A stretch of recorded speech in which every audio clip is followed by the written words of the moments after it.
Coffee and Convo, y'all. Let's get it.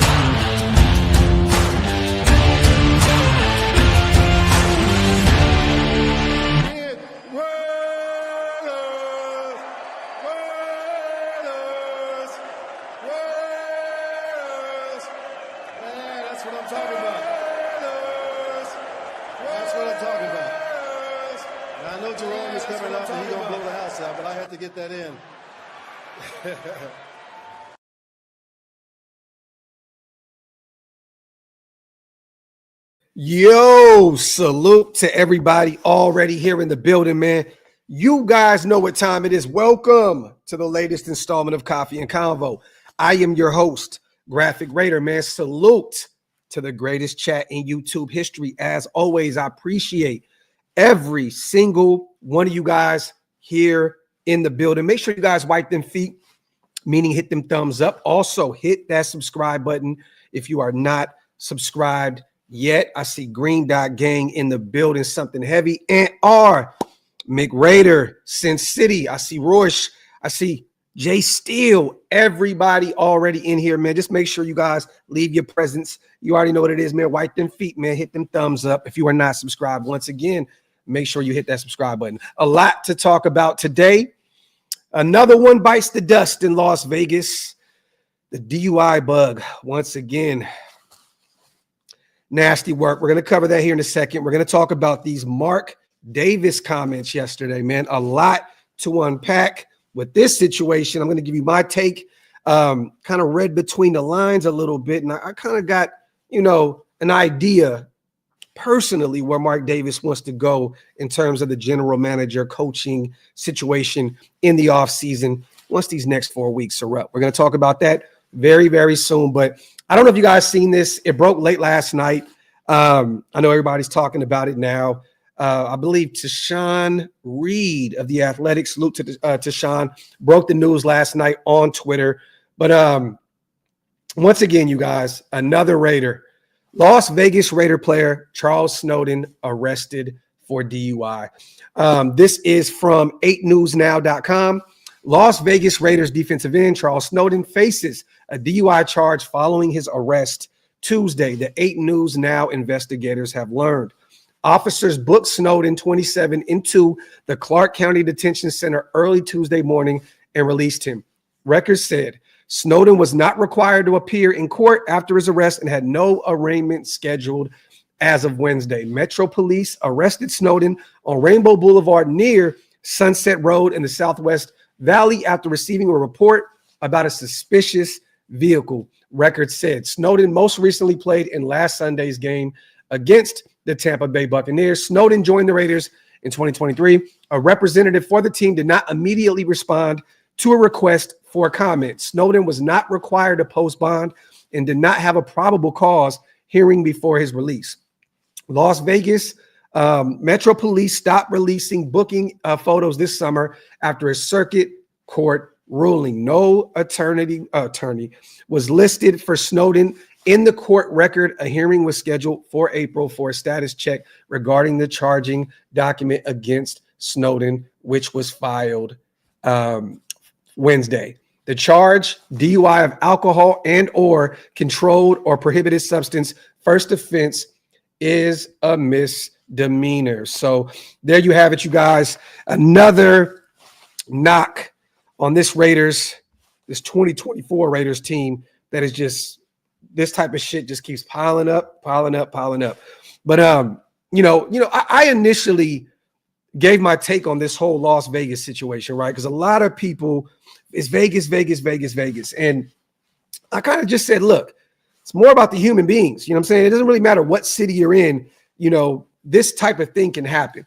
Well, I'm going to change my stance a little bit here, you guys, because, in such a short window, such a small window of 2019 to 2024 now. In this short period of time, playing in Las Vegas, this has happened damn near every year.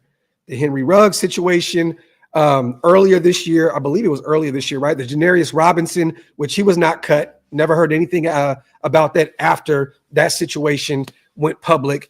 Charles Snowden, we all heard about the Josh Jacobs situation that ended up not being a DUI. You guys, the crash at the airport. A lot of people were making a big thing out of that. People were trying to say that Nate Hobbs, had a DUI because he fell asleep in his vehicle, I believe, at a casino. But this has happened a lot. And at some point, you have to kind of point the finger not only at the human being, because these are grown men at the end of the day. They're grown men. But we have to start kind of pointing the fingers at the organization a little bit, man. Like, these guys have to understand that at this point in time, there are a lot of situations that you can do. You don't have to put yourself in this type of situation. If you're drinking, leave your vehicle. Apparently there's a something in the NFL where there's cars at your disposal all day, every day. You can make a call, Uber, Lyft, so on and so forth, right? But at some point, you have to look at this situation and say, why does it keep happening to the Raiders? Why does this keep happening to the Raiders? You know what I'm saying? I know Las Vegas is a place where people go to party, they go to drink, they go to do whatever it is they want to do. I understand the thought process. But locals, it's a little different, you guys. To be real, everyone knows if you live in Las Vegas, if you're from Las Vegas, or if you're just very familiar with Las Vegas, most of this situation doesn't happen to locals. It happens to people that come out there to party, get reckless, and they get DUIs, and a lot of them don't leave Las Vegas, pretty easy. You know what I'm saying? Like, locals, this doesn't really happen to a lot.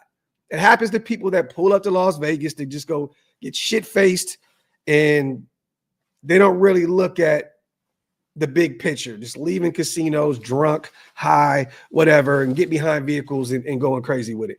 I don't want to jump the gun here with Charles Snowden. I don't know the details about the situation. I'm not going to go crazy and go over the jump off the top rope on Charles Snowden. I do not know the specifics of this situation, so I'm not going to make a big deal out of it, but it is public right now. I'm going to wait until the details come out to really, really give my take on it. But once again, man, this is just another situation that the Raiders are you got to laugh at this organization, man. You just have to laugh. You have to laugh at this organization. It's just constant toxicity, constant negativity, DUI after DUI, player meetings, 2-11. When does this shit stop? When does it stop? It starts up top. It starts with Mark Davis. It starts with the leader of this whole thing. We need to find some better people in place in this building that are going to hold these players accountable, that are going to hold every single person that reps this shield right here accountable. We need people in the building who are going to hold these millionaires accountable. And it all starts with Mark Davis at this point. I understand that, Charles is a grown man. I understand that Janarius is a grown man, so on and so forth. But this situation, man, it's just a constant theme now on the Raiders organization. At this point, all we can do is just laugh, because this is who we are at this point. This is who we are at this point. And it's actually disgusting to watch these young guys go out there and potentially put their not only their careers on the line, but potentially other people's lives on the line, playing with other people's lives, consistently getting behind the wheel, driving while intoxicated. It's just nasty work. I thought that everybody would have learned from the Henry Ruggs situation. Rest in peace to Tina once again, and her dog. I thought that everybody in Las Vegas, different strokes for different folks. I know sometimes it takes something bad to happen in order for somebody to learn from it, right? But I thought that the Henry Ruggs situation would have literally put everybody on point in Las Vegas as someone lost their life. someone lost their dog. Henry Ruggs is away from his family. He is in prison right now because of the decision that he made. His career is finished. This kid was on his way to becoming a star in the NFL. You know what I'm saying? Like, at what point do you learn from the previous people that were in that building? The Janarius Robinsons of the world, and once again, the Henry Ruggs. It's just a sad, sad situation. I hope that Charles Snowden, gets some, help with this. Hopefully he learns from this. But I'm going to say this. I don't know how, and I'm kind of rambling right now, you guys. I'm just fresh with the coffee. My apologies. Still kind of shaking off the flu a little bit. But I hope the Raiders learn from this situation because, once again, Roderick Teamer was cut because of a DUI. We didn't even bring him up, right? Janarius Robinson was not cut. They kept him on this roster. He is still on this roster up to this day. He's been a healthy scratch, it seems like, for like the past 6-7 weeks or something like that, right? You kept him on this roster. At this point, you have to make an example. Yes, let the details come out. Charles Snowden is pretty much, he was a practice squad guy. There's no real contract going forward. You can move on from him after the offseason. But you have to make a point that if you do these sort of things, there are definitely drastic measures that will happen, that will be happening, that will be following, these dumb decisions that you're making. Simple and plain. After all those DUI situations with Roderick Teamer and so on and so forth, to even keep Janarius Robinson in the building, to me, was very questionable. It was very questionable. Like the Henry Ruggs situation, and mind you, I don't know the ins and outs of Janarius Robinson's situation, but I also understand that he was arrested for DUI. And this is another situation. You have to make an example. You have to make an example, man. We cannot afford another Tina situation to happen. We cannot afford for somebody that goes out there and plays football to go out here and potentially kill somebody because they do not know when to stop drinking, or they do not know when to make a call to get an Uber, Lyft, limo, whatever the fuck it is. This is nasty, nasty work. And Mark, you can't pick your spots. You can't pick your spots. We'll get rid of Roderick Teamer, but we'll keep Janarius Robinson. We'll keep Charles Snowden, but we'll get rid of the next person, God forbid, this happens to. Be consistent. Anybody that even steps behind a vehicle, gets behind a wheel, they gotta go. They gotta go if they're drinking and driving. Simple and plain. You can't pick and choose. I don't give a fuck who it is. It could be a superstar on this team. Stay consistent, man. Stay consistent. This is nasty work. I thought that, this organization would have laid the hammer down even more, because of the Henry Ruggs situation. But, it is what it is. Prayers for Charles Snowden. Hopefully, he learns from this situation. Once again, I don't know the details of it, but when you hear DUI, you hear Raiders, it just literally brings something out of you that you may not. This got me pissed. It got me pissed, man. I seen this late last night and I was just like, yo, we got to talk about another case of this shit again on tomorrow's pod. It's just nasty work. It's disgusting. And, if this situation ends up being that he was operating a vehicle, under alcohol, drugs, whatever it is, you got to go. You got to go. Simple and plain. You're in Las Vegas. You have access to Ubers, Lyfts all over the place. There's no reason that you are out here making hundreds of thousands of dollars, millions of dollars, and you're out here constantly doing the same shit over and over and over, man. At what point is Mark going to lay the hammer?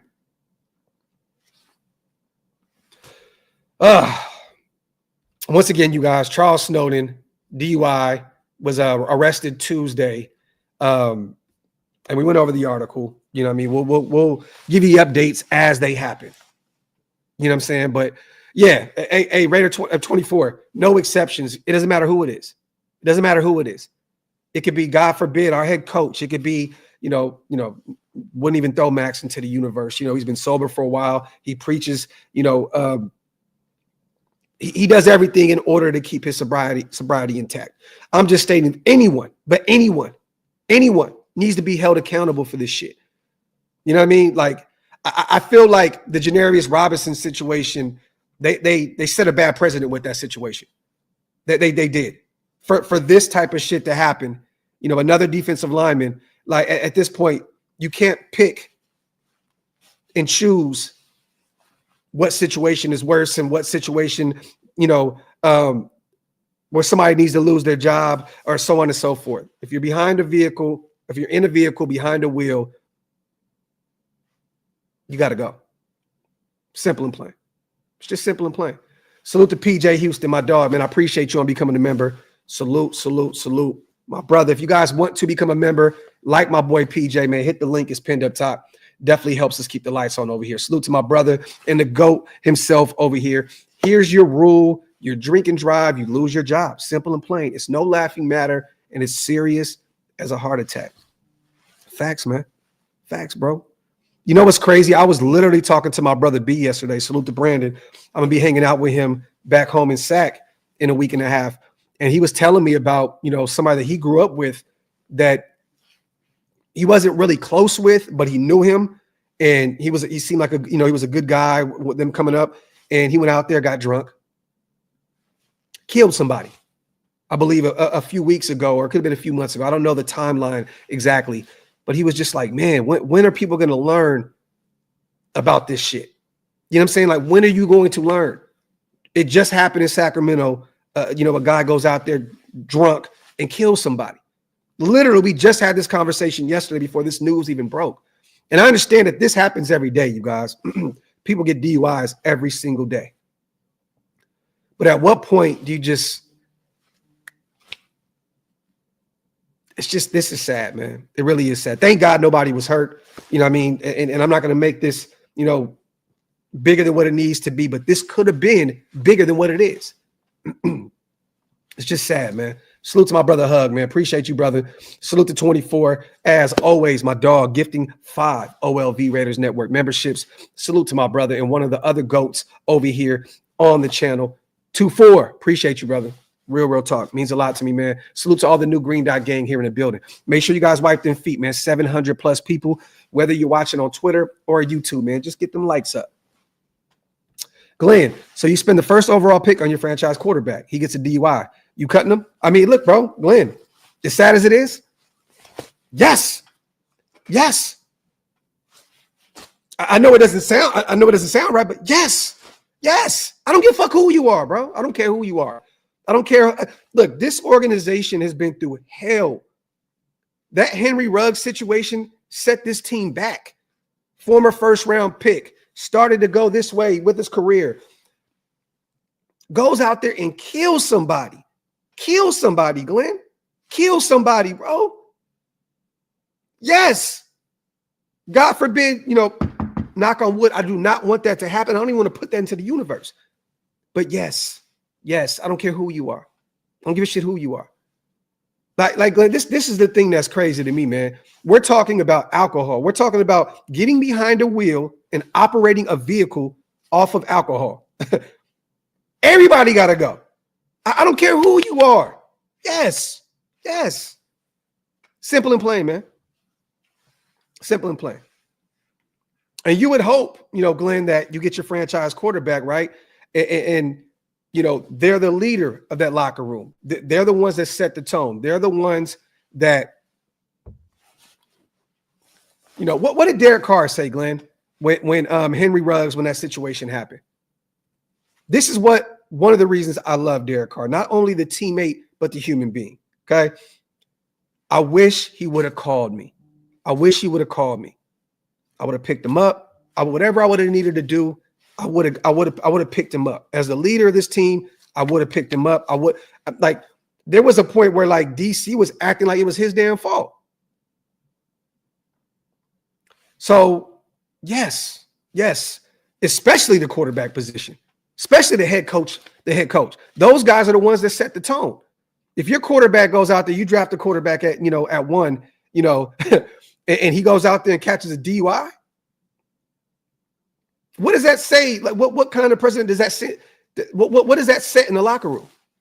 So yes, I don't care who you are. You out there riding around drunk, you got to go, bro. Simple and plain. Simple and plain, man.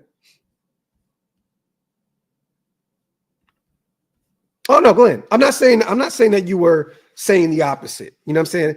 I'm just saying, at this point, if you're drafting someone, right, at number one, you've done all your homework on this person. You know what I'm saying? You invested heavily draft capital that you may never get a chance to draft that high again at number 1, 2, or 3, right? That kid should know what comes with that. What kind of pressure comes with that? You know what I'm saying? Like what that brings, what that details. You are the leader of this team moving forward. You're not only the quarterback, but you're the number 1 pick.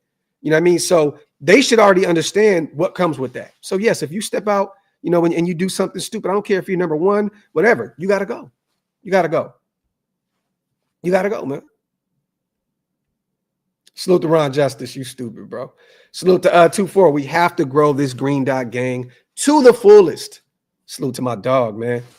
2-4 in the building. As always, I appreciate you, brother. Appreciate you so much. Big Mike, my brother's in the building. Shieldmore is definitely in the building. Circle Life Media. And this is another reason why, I'm all for bringing in Shador. He was literally bred for this. He was literally born to do this. You didn't hear Dion and getting in this trouble and that trouble. He comes from a good family, a solid foundation. And this can happen to anybody. This is not me saying that Shador isn't a human being and potentially something can happen with him. But I'm just saying,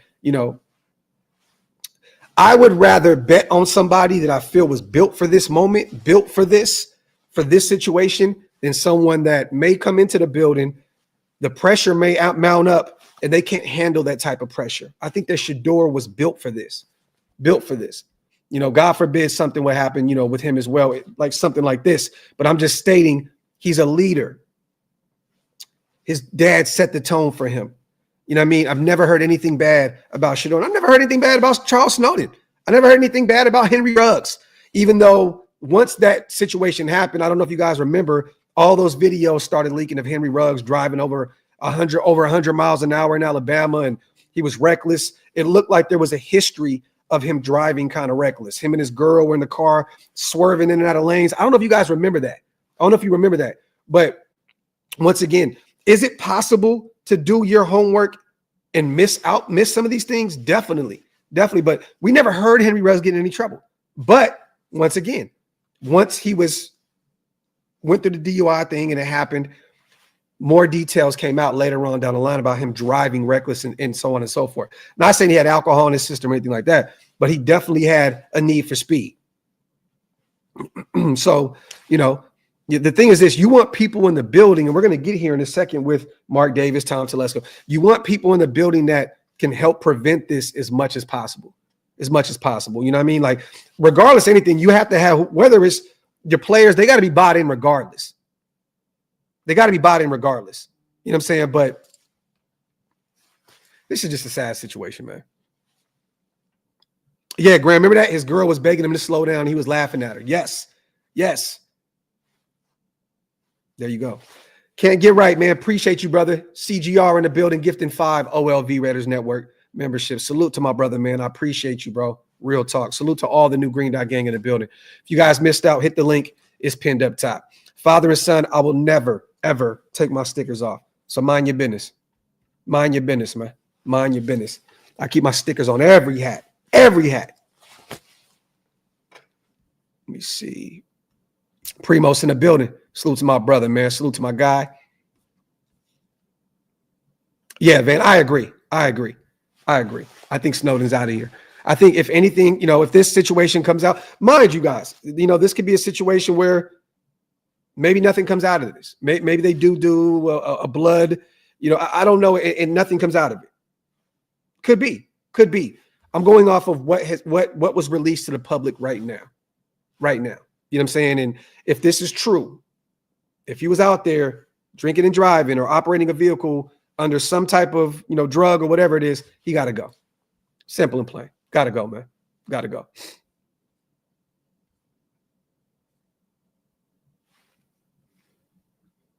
Salute to Ron Justice, my dog, man.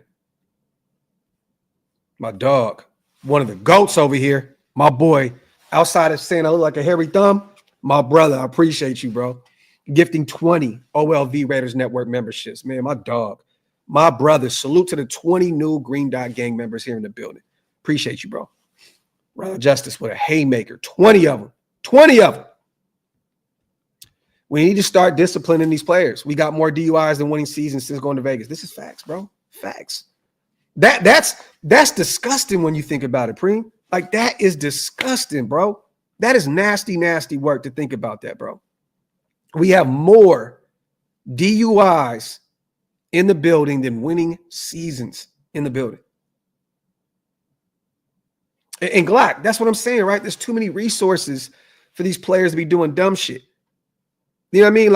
Like there's no difference in any type of DUI, you guys. So don't make me try to, like, don't feel like I'm trying to make you guys think that there's different scenarios, right? You drink, you drive, it's wrong. But imagine a guy that goes somewhere, he has one vehicle, he doesn't have a lot of money, you know, he can't afford a Uber or Lyft, and he's out and about doing this thing, right? And he catches a DUI. Still wrong completely. And to be honest with you, if you don't have money for an Uber or Lyft, you shouldn't be out in the first place. But imagine being that guy and then being this guy who has millions of dollars, who can make one call and you're picked up and you're freshly home and you go pick up your vehicle the following day. Or you can even have one of your friends pick up your vehicle, give them the keys, and they can bring it home.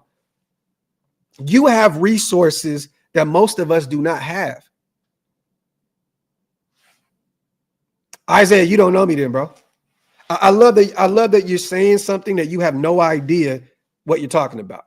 And Randolph, much love to you, bro. Much love. You know what I'm saying? But you don't know me personally to even put that into the universe at all. You don't know what the history of DUIs that I know in my family or people that is affected. You don't know that. So you can't throw that on me, bro.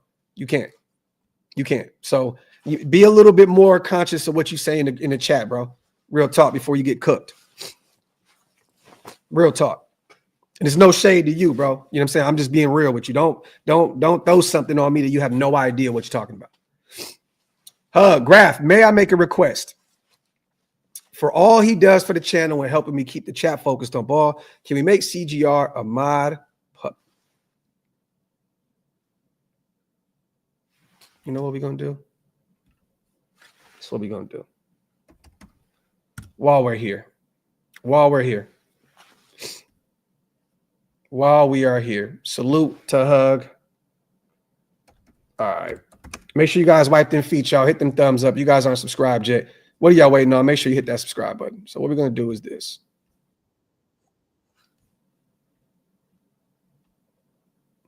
This is coming from the mob father himself. When he talks, we listen.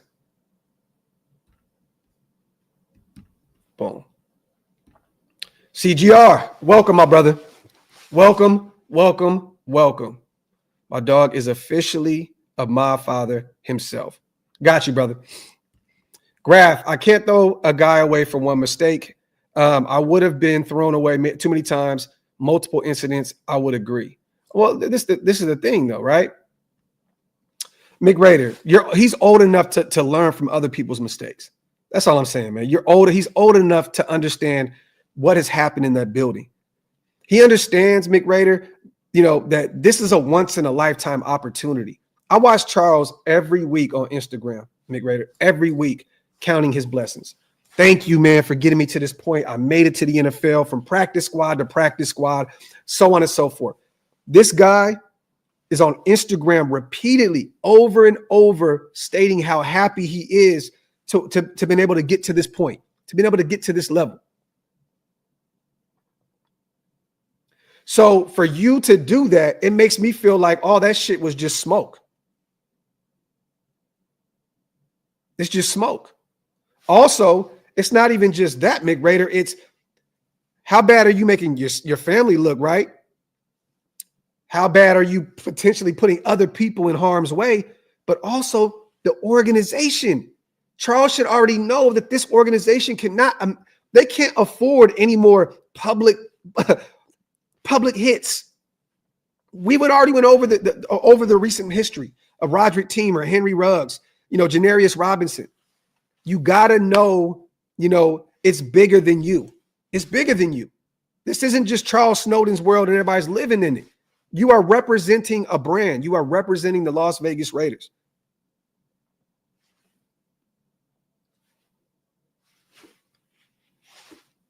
Yeah. Salute to Kenny Mack, man. Snow was a grown man. He knew better. Drop him. There you go. Yeah, and Lisa, I remember that. Totally agree. I remember when Gruden got a DUI while in Oakland, people applauded him, said he's a real Raider. Yeah. I remember that. I'm old enough to remember that, Lisa. That's nasty work. We praised him for that as a fan base, not myself specifically, but I'm just saying, yes, I remember that. People, oh, you're a real Raider now. That's not cool. It's not cool. It's not.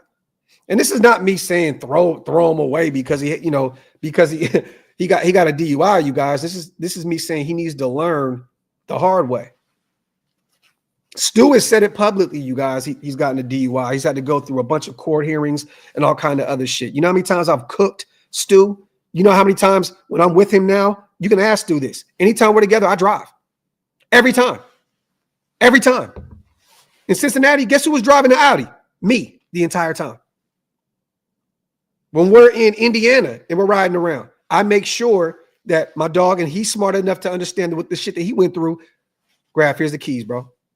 Go ahead and slide. My same thing with my brother B. He's learned the hard way.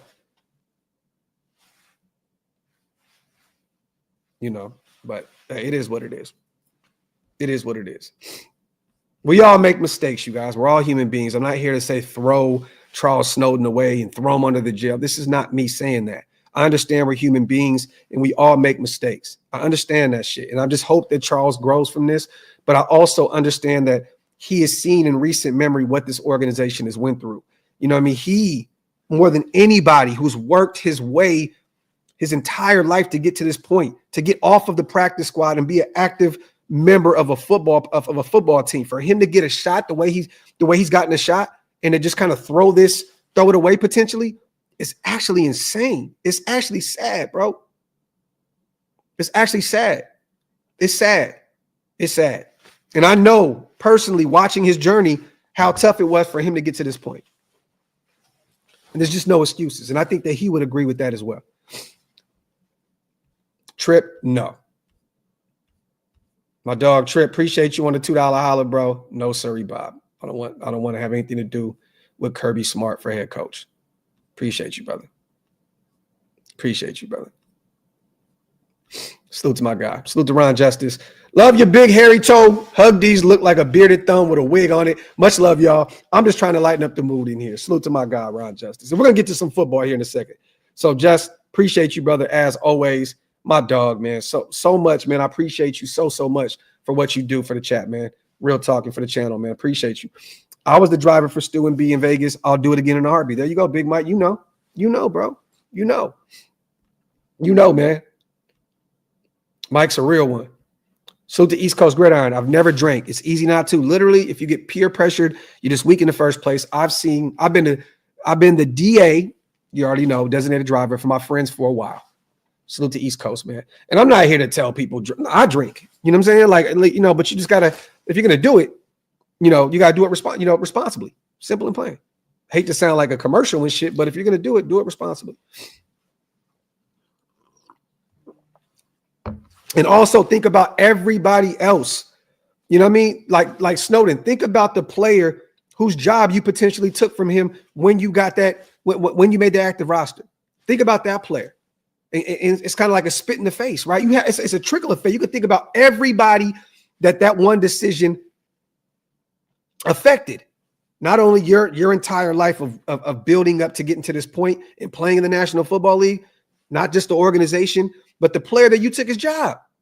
Think of everything. And hopefully it makes it a lot easier for you to understand, damn, I really shit the bed. And once again, you guys, damn near everybody I grew up with, has had a DUI. I'm not here to judge anybody. I'm just giving my take and my honest opinion on this situation. You know what I'm saying? And I told all them they were wrong. You know what I'm saying? So, Chance, I'll be damned if I lose millions just because of a drink. I'll pour all the liquor out of that bottle. I want my money. But most importantly, I'm there for my fellow dudes. My dog. My dog. Salute the Chance on the $10 special, man. Factory outlet. Salute the Raider Profit. I'm old school, Graphk, plus retired military. There was a time when we grabbed these young guys and mentored in the house. It seems like we lost that, and Raiders have an opportunity to lead the league moving forward. Bingo. Salute the Raider Profit with a bomb. Facts. Facts plus tax. Flores, there's plenty of dudes, plenty of people out there. Plenty of people out there that they have, but they don't even need it. There's a program in the NFL. They press one button, Flores, and a vehicle's coming to pick them up. They don't even have to go through the Lyft in the Uber situation like us regular ass people, right? They don't have to. A click of a button and boom. There's a program in the NFL. It is a free program. They don't even have to spend $1. The NFL will send somebody out. Do you think the NFL wants this, like continuing to have, a black eye on on their business year in and year out? They have a free program that brings these people in, that they can get these guys home. That's what makes this shit even more worse. So, we're not gonna beat this situation to death, you guys. Just wanted to give my take. Charles Snowden, I hope you learn from this, brother. Raiders, I hope you make the right decision in terms of, once all the details come out, if this is true that he, operated a vehicle, hey, you got to make that move, man. You got to make that move. Because once again, you allowed Janarius Robinson to stay on this roster in the offseason. You allowed him to go into this season, a Raider. Make the right move, man. Make the right move because, that stain is still on us because of the Henry Ruggs situation. You just allowed Roderick Teamer to walk last year. This can't be a pick and choose type situation. It can't. Everybody needs the same treatment. Simple and plain. If you operate a vehicle, under the influence, you got to go. Simple and plain. It's no pick and choose. Janarius, you're cool. Charles Snowden, you got to go. This person, you're cool. Roger Teamer, you got to get out of here. No, there's no picking and choosing with this situation. A wrong decision is a wrong decision. It doesn't matter who it comes from. Simple and plain. A wrong decision is a wrong decision, and everybody needs to pay the same consequences. Everybody needs to pay the same price. Simple and plain. That's just how I feel about it. Salute to Ron Justice, my dog again, man, gifting 20 OLV Raiders Network memberships. My brother, man, I appreciate you so much, man. Real talk. That means a lot, bro. The Green Dot game about to be crazy today because of Ron Justice and Can't Get Right, man. My guys, appreciate you so much. Real talk. And Torque, it is sad. It is sad ass convo to be having. It is sad. We're all grown enough to know the consequences and you know what I mean? And it's just sad. It's sad that we got to talk about this. You're definitely right. But Can't Get Right. My dog, my brother, man. Appreciate you, bro. Real talk. Let's get into some football, you guys. Let's talk about it. Let's get over this. Charles Snowden DUI situation. Let's talk some shop here, man. And Raider Rich, hit the link. It's pinned up top, brother. That's how you become a member of the channel. Just hit the join button.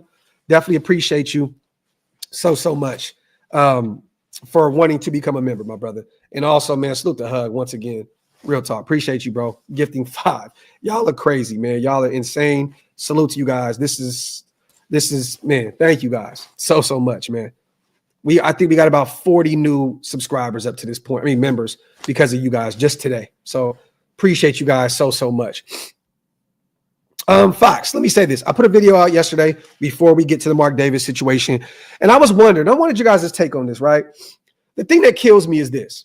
Trey is healthy now. Everyone knows he went through a knee injury. He was placed on the IR earlier in the season. He came back. He's had some special teams reps. He has been dressed. He has been active.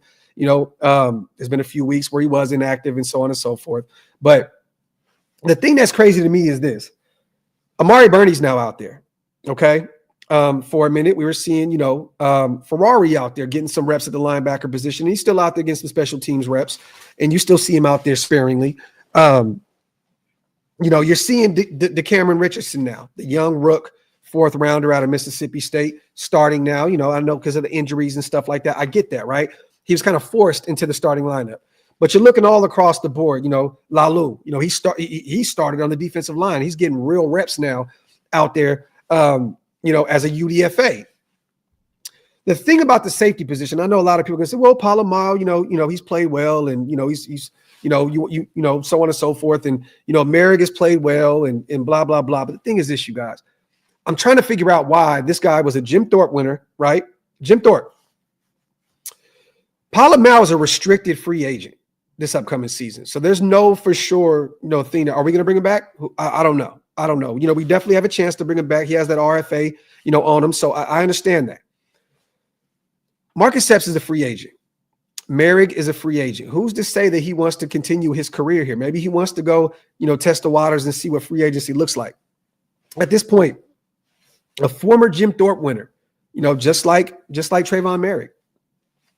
Why is he just not getting the opportunity to go out there? I mean, Harper, a UDFA, is getting opportunities. A guy that we picked up off the waiver wire that was cut from the Chargers.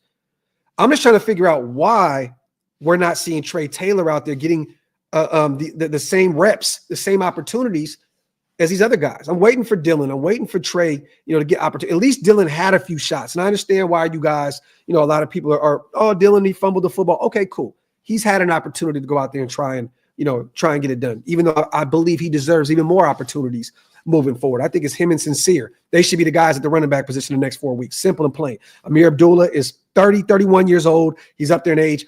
There's no reason why you shouldn't be running your two guys, at the running back position. But I'm just trying to figure out why. And Khalil, I know personally, Trey is healthy. Trey is healthy. Trey is good to go. Yeah, I kind of have an inside source to Trey Taylor, and he's healthy. He's healthy. He's good to go. If he wasn't healthy, you guys, they could have just kept him on the IR or put IR'd him for the rest of the season and kind of just said, what, redshirt him in his freshman year in the NFL. Why activate him? Why activate him? I see some people saying, well, maybe he's not getting the system like other guys and so on and so forth. I've heard great things about Trey. He's a very, very smart athlete. Went to Air Force. Very disciplined athlete. Just give him an opportunity to go out there and play some ball.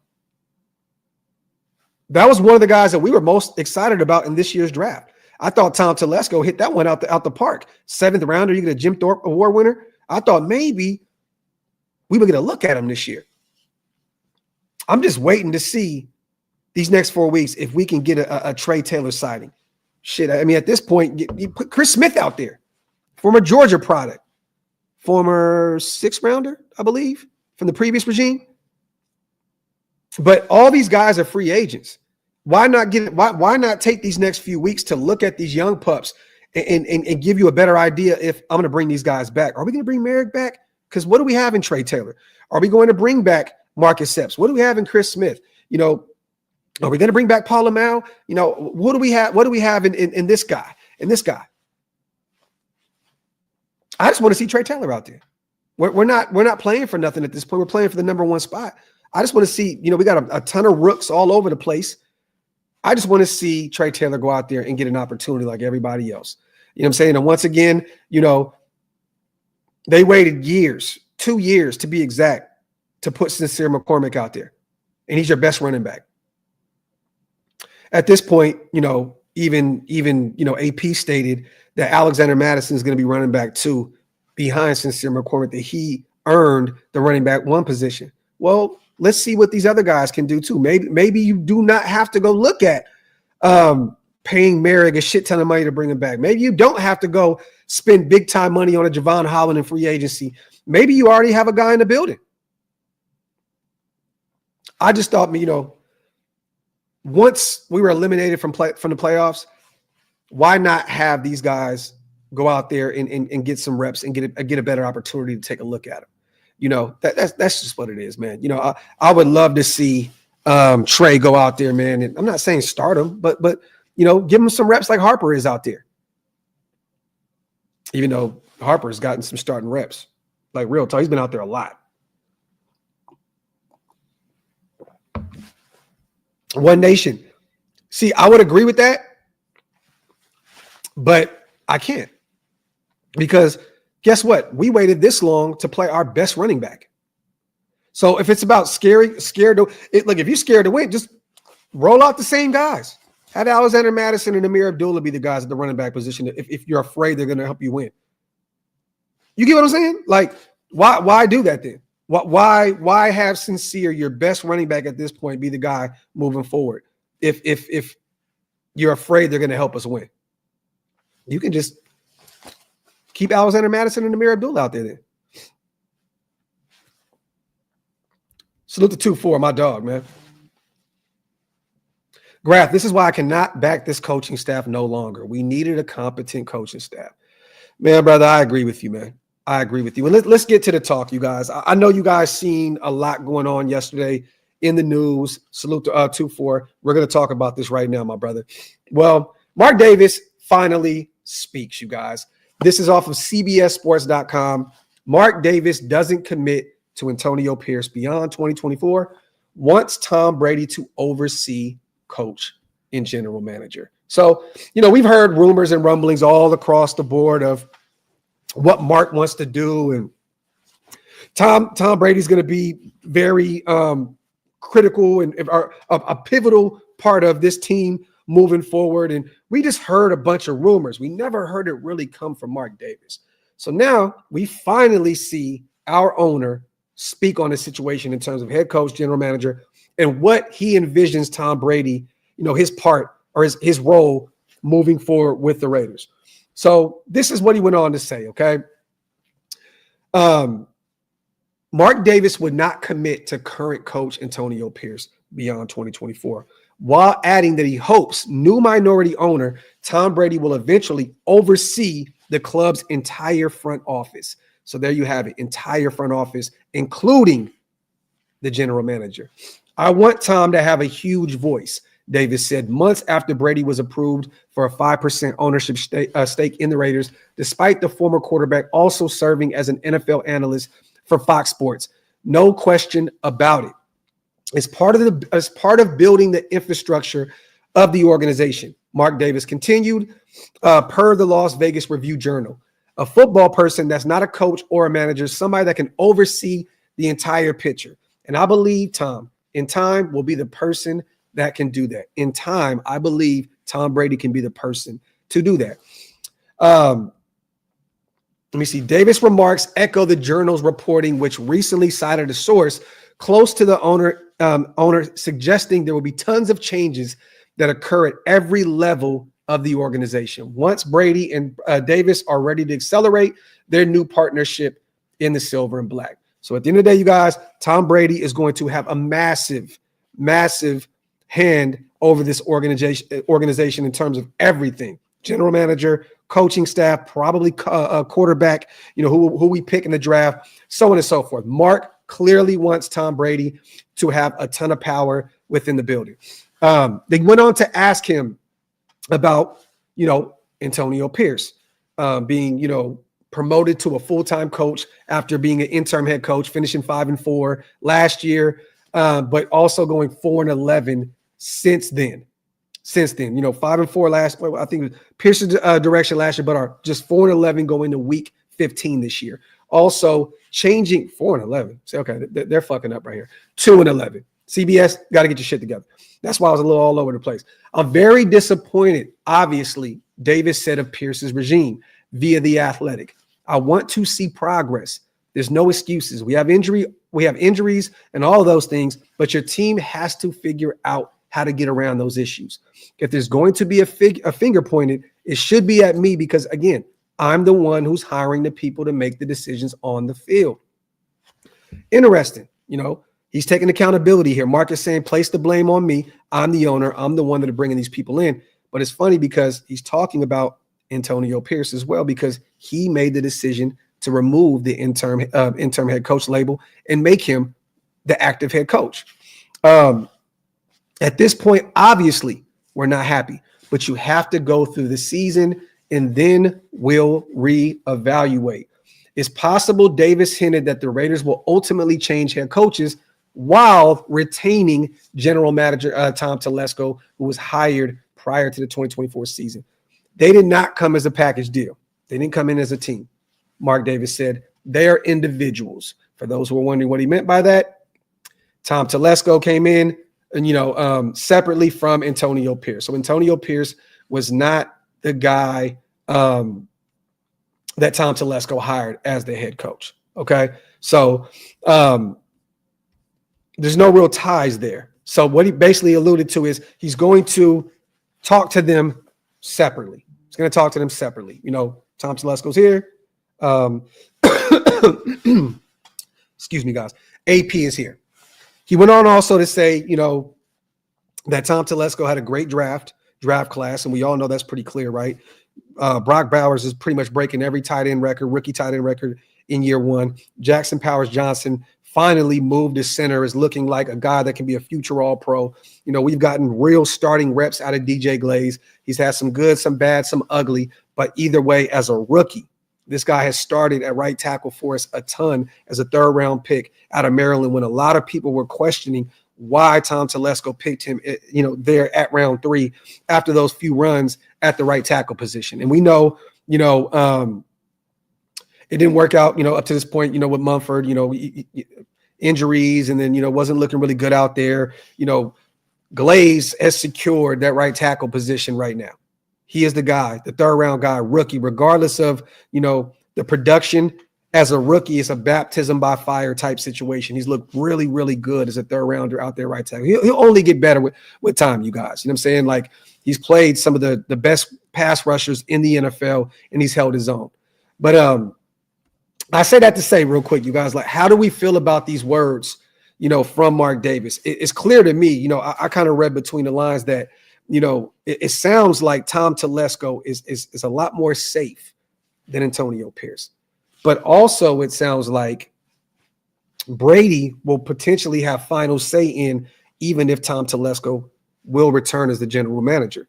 If this is a situation where Mark says, hey, Tom, Brady, that is, let's build this thing the way you see fit. Maybe Tom Telesco doesn't survive, year one. Maybe it's a one and done situation with Tom Telesco. I personally believe that Tom Telesco deserves another year or so because of what he has done, bringing in, like a Brock Bowers, bringing in a JPJ, bringing in a DJ Glaze, and even some of these other guys, getting reps early on to Cameron Richardson right now, who look really good out there against Mike Evans against Tampa Bay Buccaneers last week. And he's looked bad in spurts too. Don't get it fucked up, but he's a rookie. He's going to go through his bumps and bruises. A lot of people will allude to Andre James and his contract. Why did Tom Telesco do that? I'm sorry, you guys. Tom definitely leaned on his coaching staff, to bring him back. He had no ties with him. He had no ties with Andre James. He was a Charger. He was a general manager for the Chargers. I promise you, these guys probably said, hey, Tom, we need to bring him back. He's a big part of this, of this O-line. We need Andre James back. They gave him a deal. Essentially, you can get out of that deal this offseason anyways. So I'm not going to beat up Tom Telesco about bringing back Andre James. People are going to allude to the fact that Tom Telesco brought in Gardner Minshew. Well, before he became a Raider, you guys, he was probably one of the top 5 at worst, best backups in the NFL. A guy that, helped win some ball games with the Colts, helped win some ball games with the Jags, helped win some ball games all across the board. This was one of the better backup quarterbacks in the NFL. When Tom Telesco brought him in, and yes, he paid him a nice chunk of change to come in to be, that backup, but it wasn't Tom Telesco's job to name him the starting quarterback. It wasn't. All Tom Telesco did was go out and bring in a guy that has been a proven veteran, proven backup quarterback, and added him to the roster to fight with Aiden O'Connell and whoever else it was that we were going to bring in. At this point, it was Carter Bradley, a UDFA out of South Alabama, right? Either way, we knew that Aiden was AP's guy. Tom Telesco brought a guy in to battle it out, but Tom Telesco is not naming him the quarterback one. I thought, it's never a big Gardner Minshew guy. I can say that. Never have been. But I understood the philosophy of bringing him in after you knew you were going to miss out on the likes of a Jaden Daniels, a Caleb Williams, a Michael Penix Jr., a Drake May, and so on and so forth. It made sense why you brought in a proven veteran. I'm not going to hold Tom Telesco to the standard of he brought in Gardner Minshew, fire him because he sucked and he stunk it up. That's not his job to name Gardner Minshew the starter. It's not his job. It's not his job, you guys. Some people blame Tom Telesco for Gardner Minshew. I'm sorry, you guys. Like anyone that knows football knows the general manager is not naming the starters. He's going out and bringing in pieces in free agency, bringing pieces in within the draft, and allowing his coaching staff to pick and choose who will play here, who will play there, and who's the starter and who's not. So I'm not holding Tom Telesco accountable for what Gardner Minshew did this year. Simple and plain. I'm just not. I'm not. But I do believe that Tom Telesco, deserves another shot at trying to right this thing. I haven't seen enough. I haven't seen really anything out of AP this year, coaching-wise, that shows me that he needs to be the guy moving forward. And I think that Mark is seeing this shit for what it is too. This is a situation where, Max and some of the other superstars kind of handcuff Mark Davis. Okay, you guys want your guy? Okay, cool. We're gonna bring your guy back. We're gonna allow him a year to figure it out and see what it is. And if it doesn't look good, if this was a situation, guys, where we were 6-11 this year and we lost a shit ton of games by one score, this is a situation where Mark can say, we can bring back Antonio Pierce. I've seen enough. They were very competitive, so on and so forth. There's something there. This has just been a bad situation all across the board since week 1. Outside of that week 2 win, Baltimore on the road, great fourth quarter out of Gardner Minshew in the offense. This has been a terrible, terrible product on the football field. Terrible, terrible, terrible. So my final, thoughts about this is it looks like Mark is alluding to Tom Telesco, sticking around and him having to sit down with AP after this and saying, look, going over that separately. Tom Telesco, this ain't that. AP situation's over here. Tom Telesco situation's over here. Now, it's only a matter of time, you guys, until we figure out how much power Tom Brady has in the building. And if he wants to stick with Tom Telesco, we shall see. But if this is up to Mark Davis, I believe that Tom Telesco will return, and I believe that he will move on from AP and try to upgrade that position, which I don't think it's going to take a ton to upgrade that because we potentially going to be 2-15 this season. Salute to Raider Pace. I find it interesting how even though Mark said how disappointed he was and will evaluate AP, he made a point to say that the team is still playing really hard when a lot of teams won it at 2-11. I mean, Pace, you know what? Let me say this. The thing is this. The team is going to play hard. You know why? Because there's a ton of rooks out there. There's a ton of young guys out there. These guys are trying to make their mark on the NFL, Pace. Why wouldn't they? But let's not act as though a few weeks, not even a few weeks, but further back, we weren't talking about some of these veterans making business decisions, the Jack Jones of the world and so on and so forth. Those were veteran guys. We weren't talking about young guys. You know why we're trying to compete still? And keep it a buck, you guys. If 28-13 is competing, then I don't think these guys know what the fuck competing means. 28-13? 28-13? Like some of these games we've lost bad. The Chiefs, that's competing. That is competing. 19-17, that is competing. But we've lost some bad games. But it's because we have a shit ton of young guys out there. DJ Glaze at right tackle, rookie, trying to make his mark on the league. JPJ at center, trying to make his mark on the league. Colton Miller, he's a veteran, right? But he's hearing all the rumblings of he's washed, he's done. That shoulder injury, he's cooked. Well, guess what? He's still fighting. He's getting better week in and week out, right? You're looking at Jordan Meredith, pretty much at this point, a guy that's been on and off the practice squad year in and year out. Yes, he's going to compete because he wants to make his mark on the NFL. He wants to show that he belongs in this league. You got Parham out there, a guy that is still young. To me, he hasn't played well at all, this season, but he's still a guy that's going to go out there and fight because he's a young guy on a rookie deal, and at some point he needs a second deal. Okay? Look at the defensive side. I mean, look, not even that. Let's stay on the offensive side of the ball here. Brock Bowers, rookie. He's going to go out there and compete. It is what it is. Trey Tucker, year 2.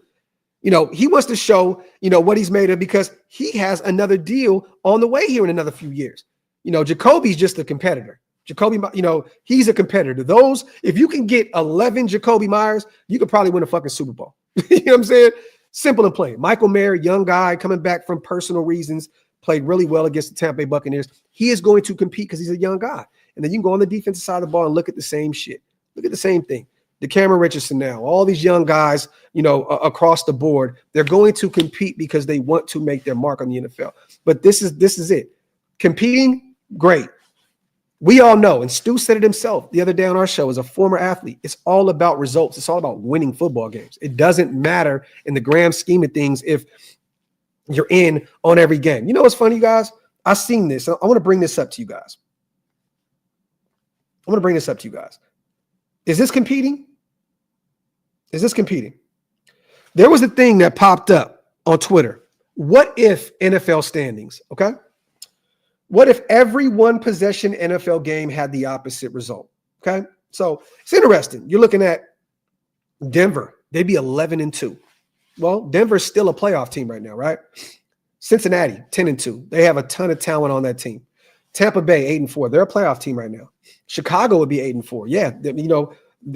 There's a few plays that could have went other ways, and Chicago could have won once again. The Raiders would be 3-9. 3-9.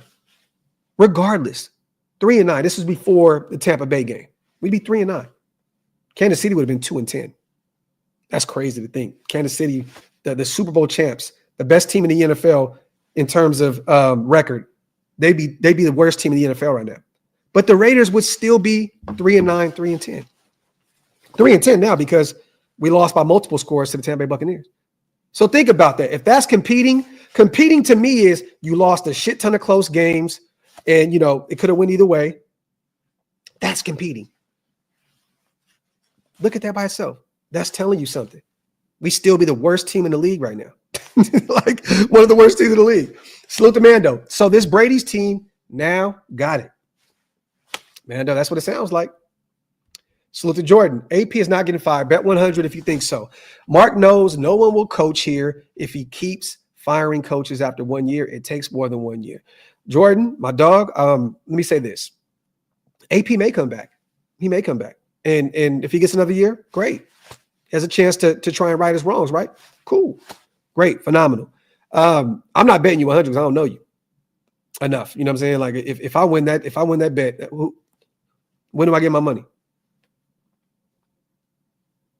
But hey, it is what it is. The thing is this, Jordan, this situation is very, very delicate. It's not like the traditional situation. This is a move where we're going to probably locate our quarterback of the future in next year's draft. You have to have the right coaching staff in place in order to develop that young kid. Whether it's Shador, Cam Ward, whoever it is, you have to have the right people in the building. So if there's any time to just turn this whole shit around, get rid of the coordinator, get rid of the offensive coordinator, get rid of the head coach, it's now. It is now. If you believe you don't have the people in place in order to develop a Shador Sanders or a Cam Ward, right now is the perfect time to move on. Because after year one, then you're adding another coaching staff in place, a potential new general manager with a young rookie quarterback that's going to be going through his growing pains of a second regime in his second year. If you're going to do it, Jordan, do it this offseason. That's just my personal take. If you're going to do it, just do it now. Rip the Band-Aid off and say this next regime is going to get every chance in the world to stick around because they're coming in the same time our future quarterback is coming in. Let those guys grow together. If you're going to move on from AP, move on from him in the offseason and don't do the whole 1 more year. I am not for bringing AP back for 1 more year. 1 more year. Because if he stinks it up, we got to start from scratch again with a young rookie quarterback that's going into his second year with a new regime. Everybody complained about Derek Carr having 1 million head coaches, 1 million offensive coordinators. Okay, but let's do this then, you guys. What if I agree with you? Okay, cool. Great. Well, AP went potentially 2-15 this season. If you're going to bring in a guy like a Mike Vrabel, who's been a coach of the year, who's led his team to, the playoffs numerous times, has won his division, was a number 1 seed, great. If you're going to bring in somebody like a Ben Johnson, who is taking the league by storm, as an offensive mind, great. Whatever you do, set up your young kid to win. I don't know what it is that you would see out of AP this year that could tell you that he is the guy moving forward. I just, even with Max, I love Max, but I feel like his tune is kind of changed a little bit. Before it was, that's my head coach. That's my head coach. I want him here. Everything is on the table if, we don't allow AP to be the head coach. Now it's, I'm sick of losing. I'm tired of losing. I'm sick of losing. To me, it sounds like a different tune. It doesn't sound the same. It doesn't sound the same to me. It doesn't.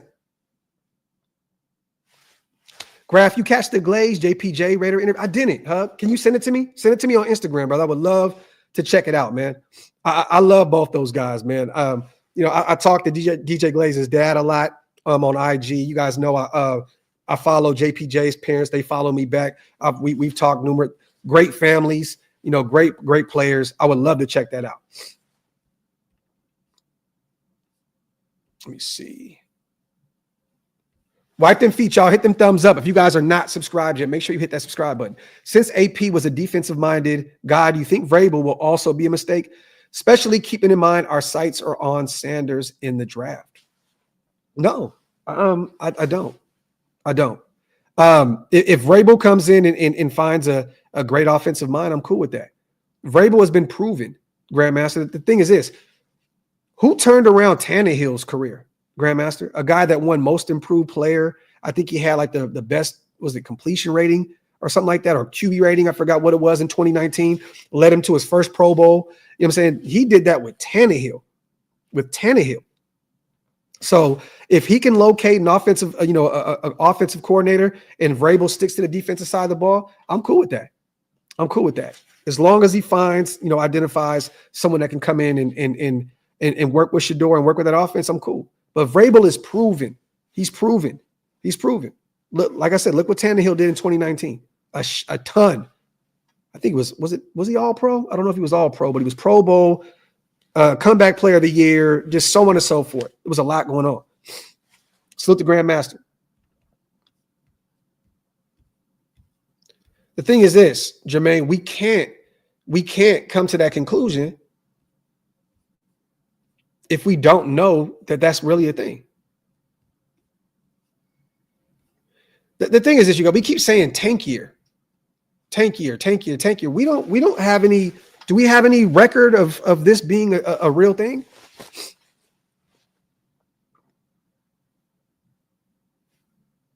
Do we have any real evidence of this being a tank year? Or is this just not that much of a talented football team and a poorly coached football team? I'm leaning towards that. That people keep using tank to make our situation feel better than what it is. I don't think this is a tank year. I play around and I troll with the little tank tank gifs on Twitter and shit like that. This is just a bad football team and a poorly coached football team. Why can't it just be that? And we laugh and we joke about, the messages about the Uber thing and so on and so forth, right? But until there's proven evidence that this was a tank year, if this was a tank year and AP's not afforded a year two, oh man, Mark Davis is totally wrong.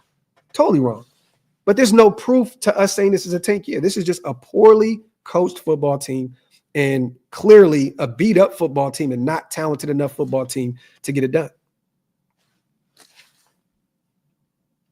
Robo, Vrabel's a defensive guy. I mean, S-Dot, who brought him in?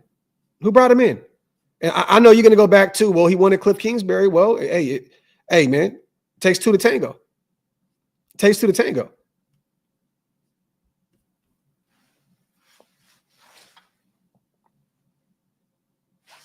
Exactly, Graham. If you're trying to tank them, why fire your offensive coordinator? Does that make any sense? A guy that's already losing you a ton of football games, and you're not running the football. Your offensive line is struggling, right? You're averaging 19 a game. If this was a situation where we're trying to tank, why do you get rid of the motherfucker that's driving the tank?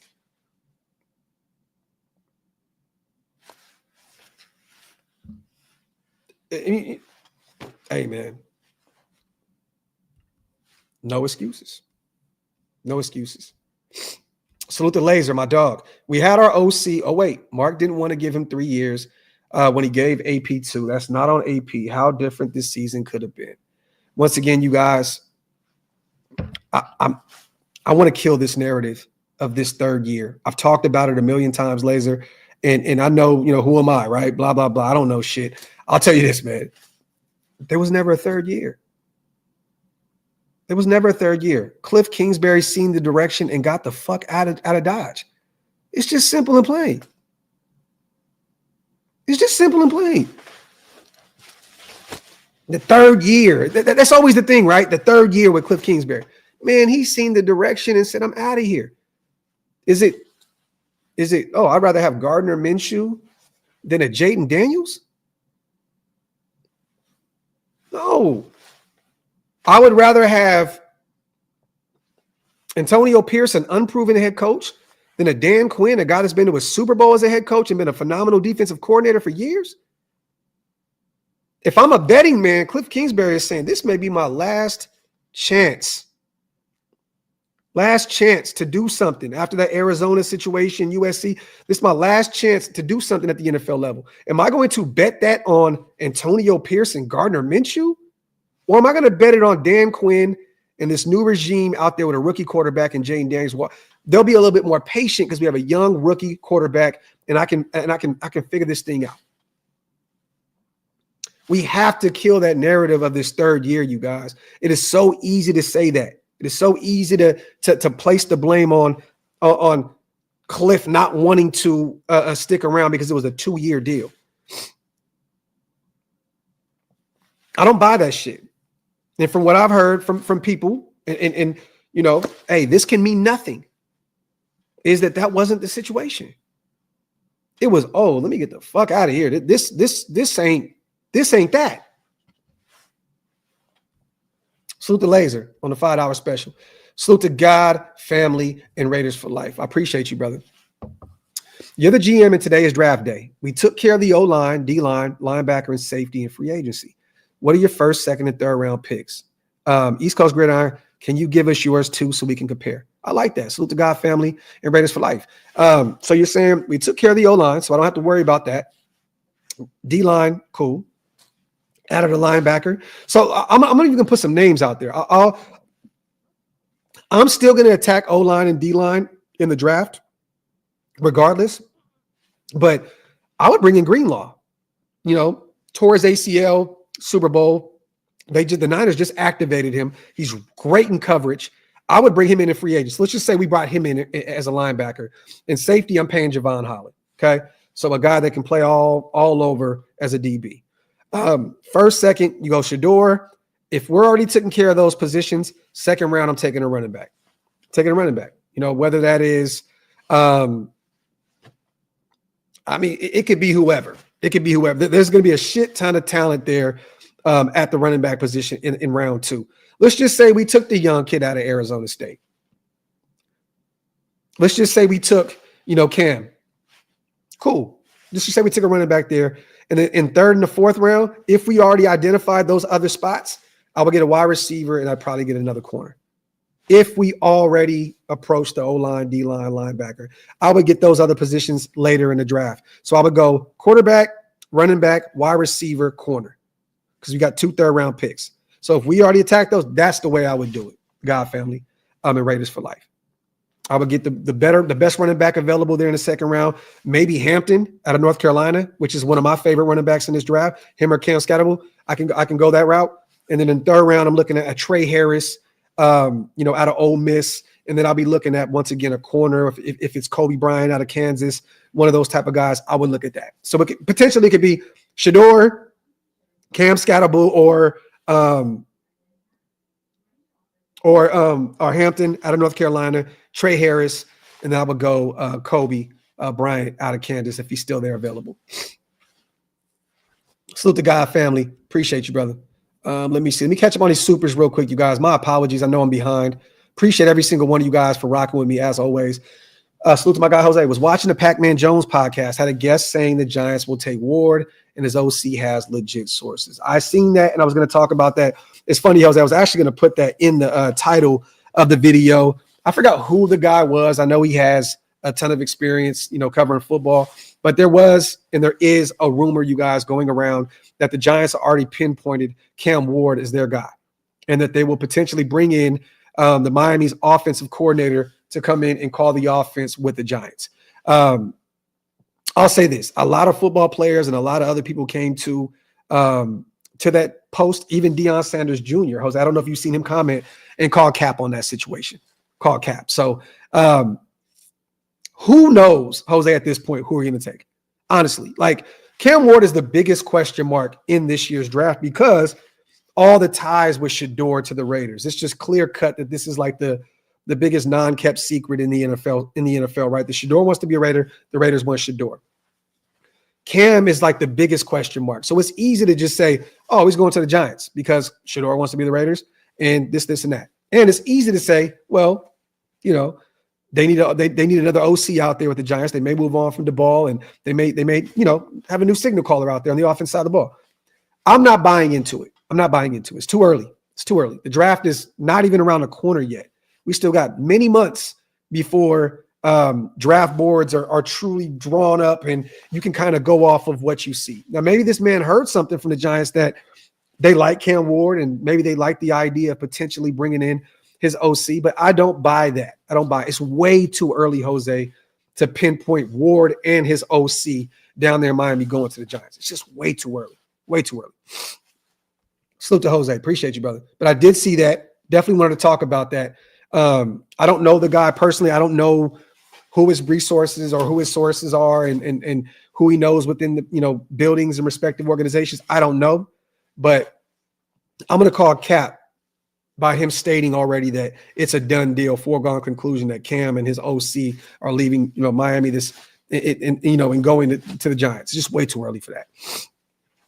Salute to the Raider. If we keep AP, why on earth would a good OC come here knowing the head coach is hanging by a thread? Y'all want stability? Any decent OC on the market will look at AP situation as unstable and stay the fuck away. The Raider, that was my same argument. That's been my same argument. But, you know, some people will also argue the fact that, well, hey, if you bring in an OC, you know, and he does his job, that he's next in line to get that head coaching position. So, you know, you can kind of look at it two different ways, right? Would an OC want to come in here and potentially, you know, dirty up his reputation by coming in an organization? The organization may shit the bed and just move on from AP. Or it could be a situation where, hey, I may be next in line to be the head coach. You know what I mean? So it just depends on how you look at things. Me, I agree with you. I don't think that a great offensive mind would want to come into this situation with AP as the head coach. I don't. Now, maybe AP says, look, you come in here and you got full reins to do what you want to do on the offensive side of the ball, you know, and maybe that's enough to sell one of these guys, you know, maybe one of those guys leaving the collegiate level and coming into the NFL. You know, hey, I got the power to run this offense the way I see fit. Great.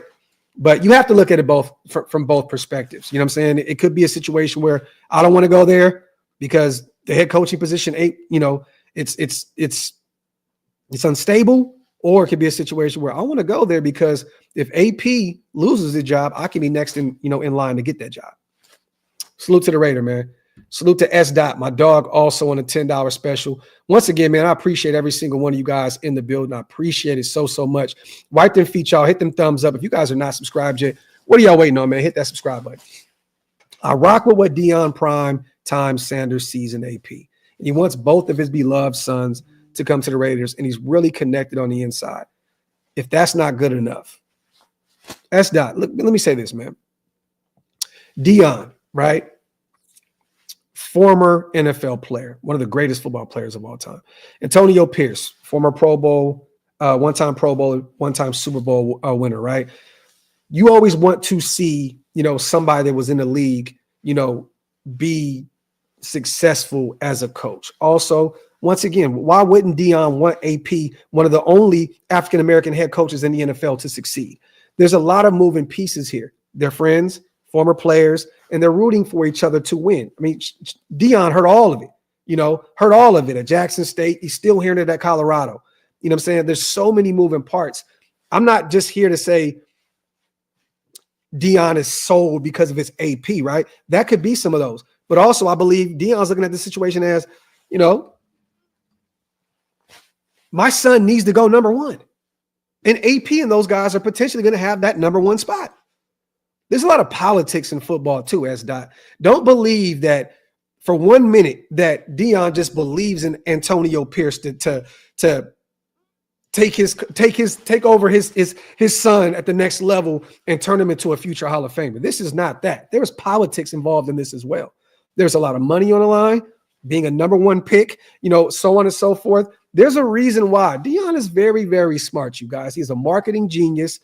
He's not only one of the greatest football players of all time, and not only, a successful collegiate head coach who turned around Jackson State's program, who turned Colorado's program. He's a politician. And a lot of these guys are, in the NFL and at the collegiate level. There's a lot more moving pieces to this. Why wouldn't he hype up AP and build his son up in the public eye to go to the Raiders, knowing that we need a quarterback and that we're going to be drafting really high? It makes all the sense in the world. So do I believe that he loves and supports AP? Definitely. Do I believe that he believes in AP? I don't know. But I do know one thing. I believe that he wants his son to go number one. I believe that he wants him to have big time money. I believe that he wants him to go somewhere where a team needs a quarterback and a number one guy within, like the Raiders, someone that needs that superstar that Las Vegas can sell, put his name and face in the bright lights. There's a reason Deion is directing his son to Las Vegas. There's a lot of moving parts. I think that AP is one of them, but I believe that he's at the bottom of that list. I do.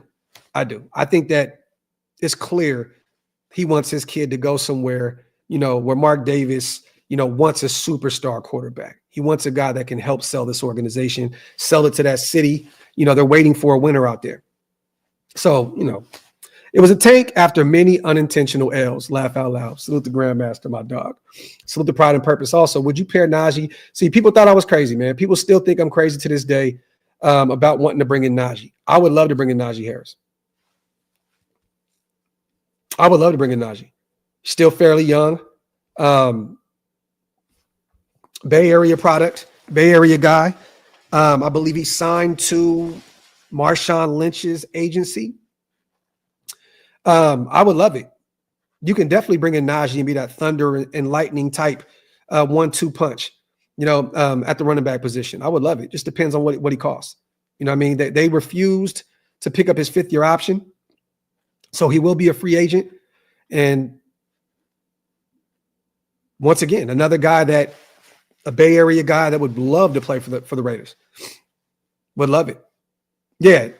Primo's facts. Yep. I lived in Antioch. I lived right there behind Deer Valley for many years. And even when he was younger, what I'm saying? Like we heard a lot about Najee Harris, and remember this too, you guys. These first few years with Najee there in Pittsburgh, their O-line was really, really bad. They were trying to find ways to get the ground game going. They had a really bad O-line. They're starting to get things rolling now with him and Warren as that 1-2 punch out there. And they have Cordell Patterson also as that three-headed monster. But I would love to bring in Najee. I would love it. I think he would want to be a Raider. And I think that he would want to prove to the NFL that, and a lot of his skeptics, that they're wrong about him. I would love to bring in Najee. He wouldn't cost a lot of money in free agency. And you could go still draft another one and bring Sincere back. Yeah, Alex, facts. He wanted to be a Raider coming out the draft. Right? A lot of us want Shador, not only because of his talent level and his skill set, but because he wants to be a Raider. Right? Once again, Alex, why did everybody want AP to be the head coach? It wasn't because of accolades. It wasn't because of his win-loss ratio. Was 5-4 last year. He wanted to be a Raider. He wanted to be a Raider. He's told people he's a Raider. We have this fetish in Raider Nation, right? That we wanted Devontae Adams because he's a Raider. Right? Well, Najee wants to be a Raider. What's the problem? We have this fetish of wanting people that want us. Well, Najee's one of them. Bring him in. Bring him home. Salute the hug, man. My dog, man. I appreciate you, bro. My brother, man. Thank you so much. Salute to all the new Green Dot Game members in the building once again. My fucking brother. You guys are the best, man. I have the greatest chat in YouTube history, man. So thank you guys. I'm so appreciative, man. Laser, corrective narrative. Kingsbury saw the clusterfuck and bounced. My bad. If AP stays, do you trust? No. I don't care even if AP stays. Norv and them got to go. Norv and them got to go. They're not going to change this offense to the point where it's good enough to compete with the likes of an Andy Reid, Sean Payton, and Jim Harbaugh. It's just not going to happen. It's not. You got to move on from them regardless. If you bring back those guys to call the O next year, we are in fucking trouble. And it's sad, as bad as it sounds, that's not even a knock to Scott and Norv Turner. It's just no, we need to upgrade that group. There's no way. No way. No way. You have to move on from them in the offseason. You have to upgrade at the offensive coordinator spot. You have to. Simple and plain. Salute to Gio. Prime wants Shedeur in Vegas because of the pieces in place. Bowers, Kobe, Max, Brady, the market, and the opportunity to turn around a pillar franchise. And once again, you guys don't realize too that at one point, Deion wanted to be a Raider. It just didn't happen. He wanted to be a Raider. So there's the allure of our organization, right? Not because AP is a great coach. He's not. Facts. Facts. Think about this real quick, you guys. If Deion knew how great his son is at the quarterback position, right? And let's just say what he said to AP was right. You're doing a great job. Do you think if the Raiders were drafting at 20, that Deion thinks that AP would have been able to get his guy? Do you think that if the Raiders were drafting at 15, that we would be able to get Shedeur Sanders? This is like a win-win for Deion Sanders. I want my son in Las Vegas, and this team fucking sucks under AP's guidance. It's a win-win. If we're drafting in the 20s, Shedeur is no longer in our grasps. If we're at 13 this year, where we got Brock last year, we are not in prime real estate to get Shedeur Sanders. No pun intended with the prime. So essentially, AP is doing a great job right now to secure Shedeur Sanders as the future quarterback, potentially.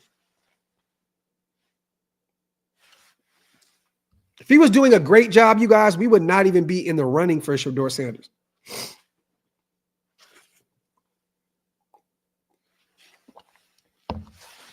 Salute to the 1,100 people in the building, y'all.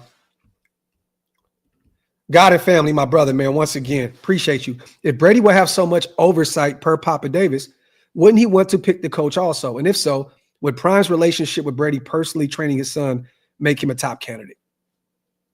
Not this year. Not this year, God and family. I don't believe so. You know, the more and more I'm starting to believe that Deion does want to stick around in Colorado. I think he does want to turn that program around. He wants to make them a powerhouse.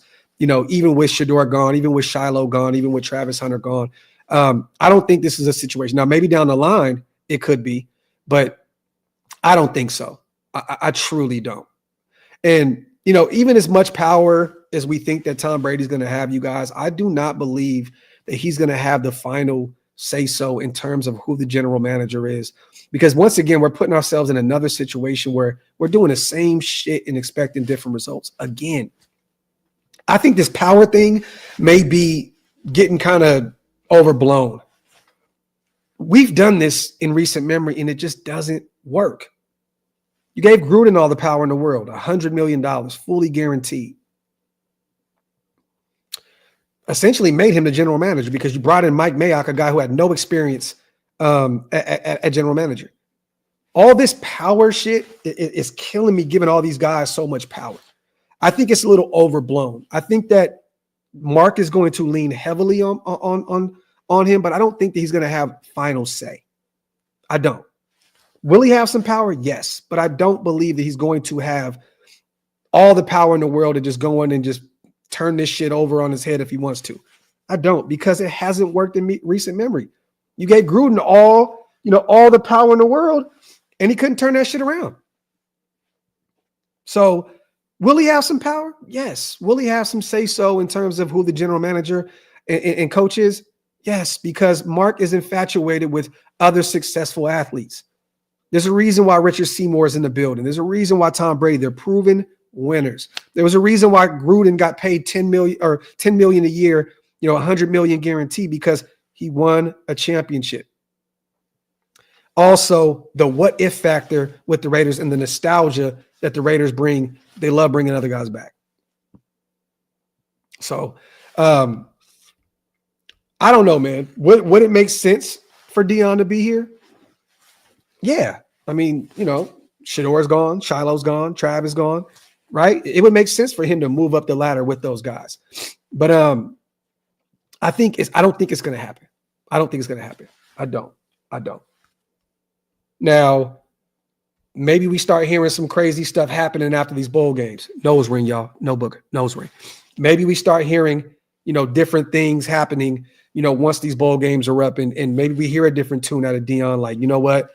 I want to move up to the next level. Then you're going to start hearing the Raiders and Cowboys a lot. Former Cowboy, Raiders. But there's only one situation that makes all the sense in the world if it is Deion going up, and it would be the Raiders. But I don't see it happening. We need TDs instead of field goals. Hope our next OC can figure it out. Facts, because Pineapple, it seems like we're moving the football more, right, with ease. But once again, we're still kicking field goals. We're not scoring. We're 19 points under Luke Getsy a week, 17 under the Turners. Still not scoring touchdowns. Salute to Pineapple, my dog, man. Appreciate you, brother. Let me see. Ben Johnson is a long shot. Bill left for UNC. Graphk, who do you think Brady wants as our next head coach? I don't think he ever wanted Bill Belichick. Ever. And I think that Bill went to North Carolina because he was able to read a room. I think he said the NFL don't want me. There was a rumor that came out today, you guys, a report that stated that Bill doesn't like the direction of where the NFL is going right now.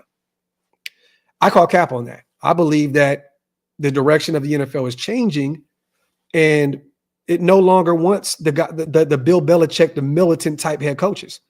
So I think he's kind of saving face, going to North Carolina and bringing some of his guys with him, some of his counterparts. But I don't think that he was ever going to be on a short list of guys that Tom Brady would want, even though they had all the success in the world in New England. I think that Brady understands you need a younger guy, or a guy that understands the way to go about things in today's NFL. Dan Campbell is successful because not only the X's and O's portion of the thing, but identifying, his offensive coordinator, knowing his strengths, knowing his weaknesses, but also being able to relate to players. That's not Bill Belichick's strength. It's not. There's no way that he could relate to these young kids, the social media area, and so on and so forth. Era. You know what I mean? So, but I'll say this: Vrabel is definitely an option. Keep an eye on Cleveland. I think they're going to bring back their general manager, and I think they're going to bring back their head coach. They had a ton of injuries. They lost their quarterback. I think that they're going to return those guys, but Vrabel is under contract with Cleveland right now, I believe, as an advisor. So Vrabel is definitely at the top of the list for him. But do not be shocked. If Ben Johnson is available, Tom Brady once again stated, you guys, he would have loved to play in that system. He loves the way Ben Johnson calls the offense. So if he is available, that will be probably 1A, 1B with him and Mike Vrabel. I think that's the short list of guys that he would want to bring in if we move on from AP. And who else to be able to sell a franchise to Ben Johnson than Tom Brady? We'll get you your young guy. We'll give you a nice deal, where you don't have to worry about your job being in jeopardy in a year or two. You can help turn this thing around. The way, Brady would be able to sell it. My apologies, guys. I'm still sick, still congested like crazy. Chat, player execution is also a huge part this year. Chasen gets a pick and AO fumbles it back on the next damn play. Our season in a nutshell. Bro, you ain't never lied. It's a list of shit, a laundry list of shit, of why this team didn't do well this year. Player execution is definitely a major part of that. Coaching, major part of that. Injuries, a major part of that. just all across the board, you guys, outside of Brock Bowers this year. I mean, honestly, what should we be happy about? I mean, we could talk about JPJ and we could talk about other individual players, but I think Vic, was it Vic that said it, or was it somebody else? No, it was, who was it? It was a beat reporter. I forgot who said it on Twitter this morning about moving forward. Just feed Brock Bowers. Just feed him. Like at this point, have him break every record, and that's what we can kind of hang our hats on this year. Is just feed Brock Bowers. Feed him, and that's what we have to hang our hat on. Is Tom Telesco knocked it out the park in round 1 with the future Hall of Famer in Brock Bowers. That's it, right? But outside of him, I mean, honestly, what in the there's nothing to be happy about. You can look at certain players, individuals like Chasen that came in the middle of the season and did well for us. You can look at, JPJ moving to center and looking phenomenal. And now there's certain, the Sincere McCormick dynamic that, once again, I'm just fucking shocked that it took so long for this organization to figure out what it was that they had with him. You know what's crazy, you guys? That made me so upset. That I looked into a program today. I looked and y'all may laugh at this shit, which is it's actually kind of hilarious. I signed up for a sports management scouting degree. I'm looking into scouting. I'm looking into doing some other things outside of this. Got a call this morning, got a text, got an email about looking into getting my degree in sports management and looking into scouting, because I'm sick of watching these guys do this year in and year out. For those who watch my channel, and I'm not trying to toot my own horn, but once again, when we drafted Malcolm Kuntz years ago in the third round, everybody was like, what the fuck are we doing? If anybody followed my channel that entire offseason, I said, go get Malcolm Kuntz. Go get Malcolm Kuntz. He's the guy out of Buffalo, so on and so forth. It wasn't the Khalil Mack Buffalo. It was watch his game. Watch his game. Josh McDaniels doesn't give him an opportunity, right? Doesn't give him an opportunity. Right when he is finally afforded the luxury of getting an opportunity, he goes out there and balls out. This shit is not difficult, you guys. It's politics, and it's these motherfuckers wanting to be right about their decisions. This is Josh McDaniels. I brought my guy in, Chandler Jones. My guy. Politics. Don't get me wrong. Chandler Jones is an all-pro football player, right? He definitely was underwhelming as a Raider. And then the situation that happened last was nasty, nasty work, right? But you had Malcolm Kuntz sitting on your roster the entire time. And who was trying to tell you guys, Malcolm Kuntz is a phenomenal talent. Give him an opportunity and he will thrive. People thought I was trolling, saying Sincere McCormick's name over and over and over on Twitter, on these podcasts. Bro, no, I was not trolling. I knew what we had with this kid. So it's just weird to see that you guys are in the building and you're watching these guys. And Big Mike, I'm going to call you today. Let's talk, bro. To see these guys not know what the fuck they're doing with the talent they already have on the roster. It's just nasty. It's just nasty, man. Thank you, Gio, my brother, man. But the thing is, it's not rocket science, Gio. It's not.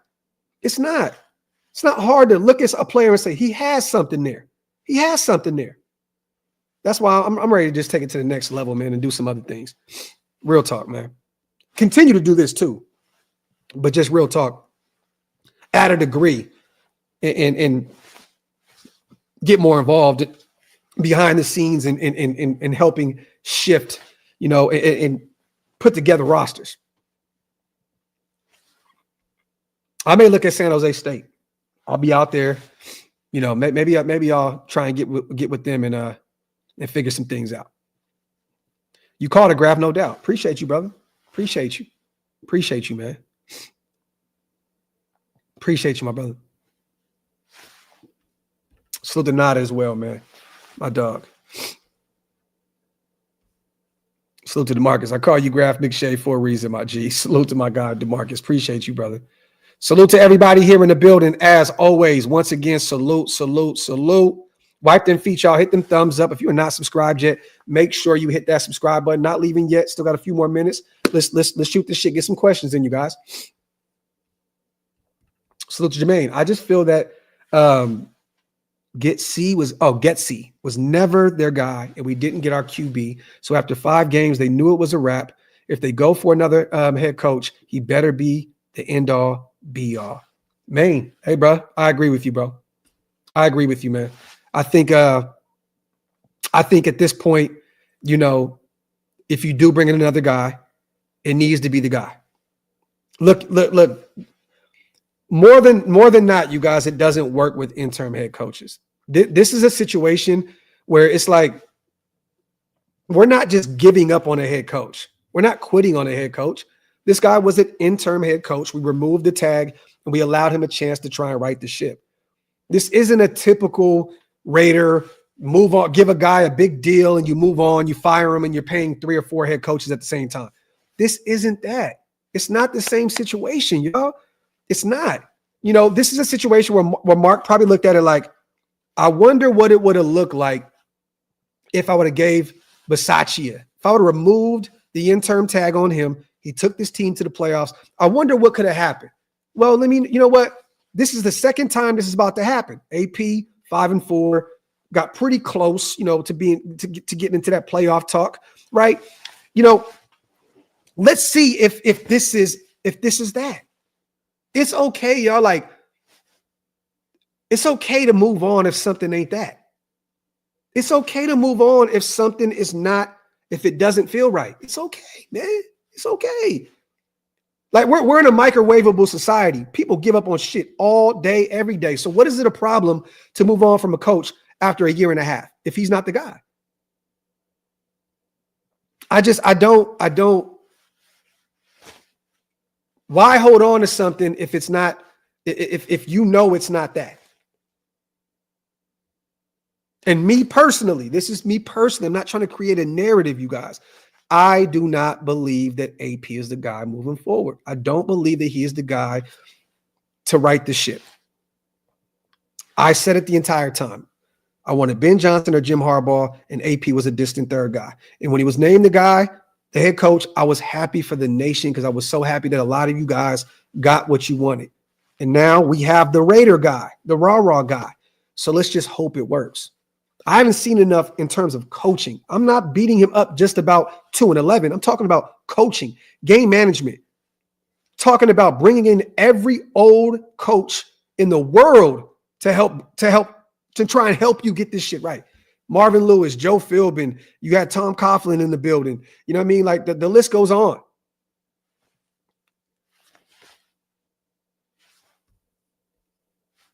But, you know, it is what it is, man. Salute to Compton Bot, my dog, man. I appreciate you, brother. Appreciate you on becoming a member. Salute to all the new Green Dot members in the building. If you want to become one like Compton, hit the link. It's pinned up top. Jorge, you want to know my prediction is? Notre Dame wins the whole shit. That's what my prediction is, Jorge. Notre Dame wins the whole shit. Riley, Leonard, and Notre Dame go out there. Marcus Freeman, and we cook. That's my take. Salute to Jorge. Young Trap, what about Shedeur, AP, and Leftwich next season? Hold on. What about Shedeur? AP and Leftwich next? No, Young Trap. Don't put that into the universe. No. I like Byron Leftwich. Loved him as a football player. You know, people tend to forget that when he was out there in Tampa Bay, he had Tom Brady at the quarterback spot. No, I'm cool. I do not want Byron Leftwich in the building. Salute to Young Trap, my dog. Salute to Ron Justice. Here's my take. I've coached on all different levels. And if we hire an offensive-minded head coach, you need a guru at defensive coordinator and vice versa. Facts. I agree. I mean, bro, you have to have a healthy balance, you know, on both sides of the ball. You got to have a great, you know, look, if you want to win a Super Bowl, There's a reason why the Chiefs are still in this thing. They got Spags, one of the greatest defensive coordinators in the NFL right now, calling the defense. And then they have literally the best offensive mind in the NFL in Andy Reid. There's a reason why they're so successful. You know what I'm saying? You have to find that balance. You do. And if you go back and look at the years when we were successful, it was the same way. So I agree. I just think personally, I would rather have an offensive-minded head coach because now we're bringing in a young signal caller. We're bringing in a Shador or a Cam or whoever it is. We're bringing in a young guy. And you want somebody that can, that can help develop that kid. Get you a defensive, there's going to be a lot of defensive coordinators available if we move on from Patrick Graham in the offseason. I'm not too much worried about it. And I think we all can agree, you guys, that most of the talent that we have on this roster comes from the defensive side of the football. Max, all-pro. Christian Wilkins can be an all-pro type talent. We have a ton of talent on the defensive side of the ball. I think we'll be okay. We got to get this offense together. We have to get this offense together. And I think it starts with bringing in a bright offensive mind to makeshift this thing. Salute to Ron Justice, my dog, man. Appreciate you, bro. Yeah, Grandmaster, that's the thing, right? This is it sucks because we're looking at this as we're not only trying to build a winner in Vegas, you're trying to do the impossible and build a winner in the AFC West with three guys that have won Sean Payton a championship, Jim Harbaugh national title, multiple NFC championships, been to a Super Bowl. You're going against Andy Reid, three-time champion, also been to the Super Bowl with the Philadelphia Eagles when they lost to New England. He's a proven winner. This is a tough pill to swallow. It's like you want to rebuild, but you can't because you're trying to kind of retool in a sense because you want to keep up in the AFC West. It's tough when you're facing this type of competition. Bo Nix now, Herbert, Mahomes, Peyton, Harbaugh, Andy Reid. It's difficult. It's difficult, man. Low tone. Graphk, would you trade the number 1 pick to the Bengals for Joe Burrow in a second? They wouldn't do that. But let me tell you something. Joe Burrow has been to a championship. Nose ring, y'all. No booger. Where he lost, right, to the Rams. That's my favorite quarterback in the NFL. Yeah, I know there's been some durability issues with him, some injuries. They wouldn't do that, though. They would not move Joe Burrow for that. But hell yeah, I would. For a second in our number, yeah. Bring me the proven guy? Oh, hell yeah.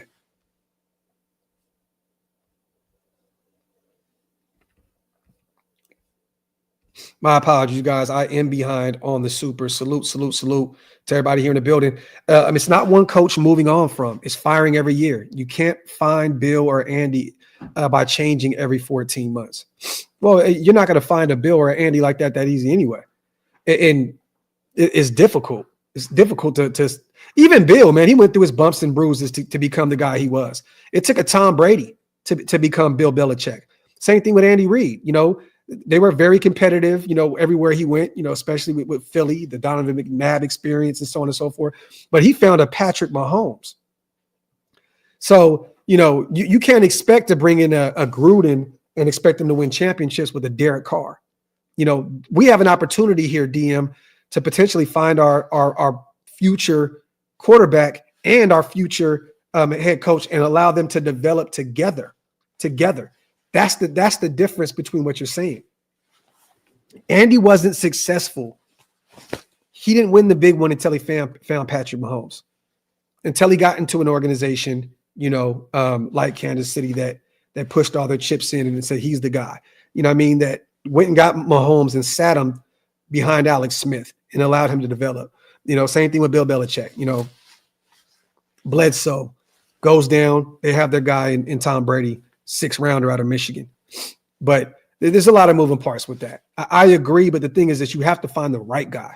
And if you're going to bring in now a guy who's Shador or Cam and you believe that can be the Patrick Mahomes of your organization or, the Tom Brady of your organization, you need to make sure you have the right guy in the building to do it. And is that AP?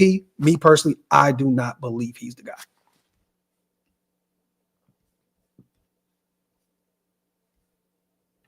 Salute to Jorge. Any college quarterbacks or any college coaches we should bring in for OC, Shurmur would be good for Sanders. Shurmur is not a good OC, Jorge. I got to keep it a buck with you. There's a reason, man. You know, I think a lot of that offense is dictated around the weapons they have on the outside. Travis Hunter, Shepard, Horn, and then you have Shador, right? They don't really have a real ground game. Their offensive line has struggled. I question a lot of the play calling. Shurmur was not good at the NFL level. He's not been great at the collegiate level. I understand the familiarity there. And would it make sense? Definitely. But no, you don't bring him in. You don't. I wouldn't. There's a bunch of guys that we'll talk about here in the near future at the collegiate level that could potentially come up. There's a lot of these winning teams. Oregon, we're going to go over their situation in the offseason. We're going to go, talk about potentially a Marcus Freeman. I heard that the Jets is it the Jets, I believe, that may be looking at him. There's going to be a bunch of guys that we can talk about, once we figure out if they're going to come up. But Shurmur to me, Jorge, is not one of them. It's not one of them. I know we've talked about it in recent, recent memory of it making sense, but no, to me, he's not the guy to get it done. Salute to John. What up, Docs? It's been a while. Been busy at work, but I finally get able to catch a live. It's good to see you, my brother. Always good to see Chef in the building, man. Appreciate you, brother. Salute to my dog, man. God family, Tom Brady, Davis, new main man, Peyton Manning is a general manager. Tom Monken is a head coach, and Brian Flores as a defensive coordinator. Who in the best OC with this staff? Clean house now. Well, the thing is this, and I think East Coast brought it to my attention, God and family, that Monken doesn't want to leave Baltimore. He wants to be an offensive coordinator. He doesn't want to be a guy that is a head coach at the next level. So, and does he want to leave Baltimore? I don't know why he would with all those weapons that he has out there. They're perennial playoff team. He has a perfect situation out there in Baltimore with Lamar and Derrick Henry and company. I don't know why he'd want to leave, but would I be against this being the regime moving forward? Hell no. I would love it. Peyton Manning at general manager with Tom Brady and Mark Davis calling the shots with Monken as a head coach and Brian Flores as a DC, which he has worked wonders out there in Minnesota. I would love it. I would love it. That would be phenomenal. Phenomenal. Do I think it happens? No, but I would love it. I think Brian Flores is going to remain in Minnesota. I think they're going to, keep him, give him a nice deal out there and keep him around in Minnesota, be one of the highest paid defensive coordinators and just stick to what his strong suits are as a defensive coordinator. Doesn't have to uproot his family and stay in Minnesota. Would I love it? Definitely. Yeah, Gio, that'd be the fucking Avengers front office. Facts. I would love that. I don't know if it gets any better than that regime right there. Great offensive mind in Monken, phenomenal defensive mind in Brian Flores, and then you got fucking Tom Brady and Peyton Manning in the building.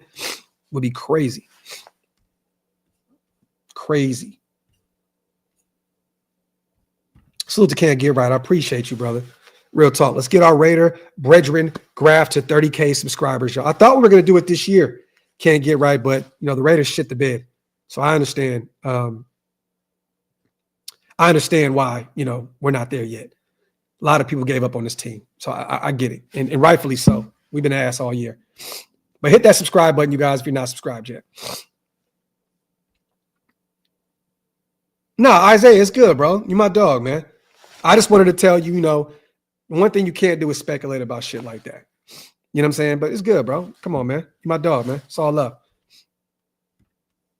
Damn, we've been live for 2 hours. Don't even feel like it, man. Took yesterday off. Been live for 2 whole hours. Salute to everybody here in the building. As always, I'm going to get out of here and go pick up my sons from school. I appreciate every single one of you guys for showing up. Make sure you guys wipe them feet. Make sure you hit that subscribe button if you guys are not subscribed yet. As always, we went over, everything Raider related right now. We talked about the Mark Davis comments.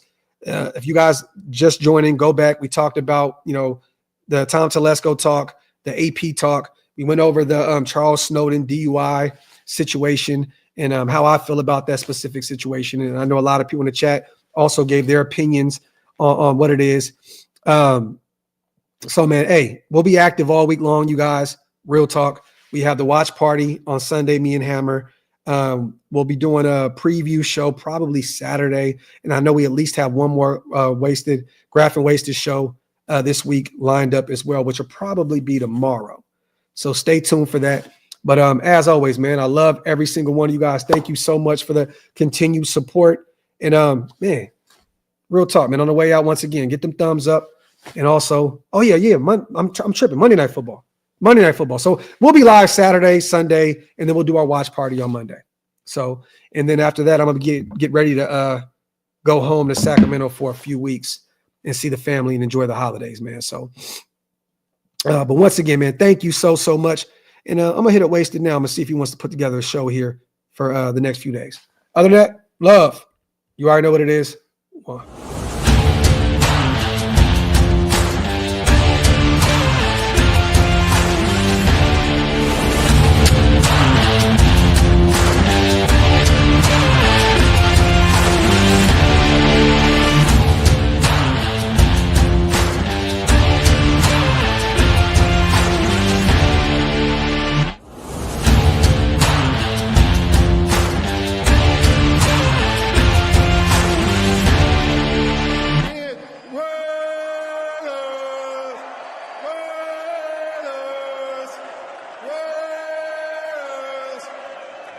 That's what I'm talking about.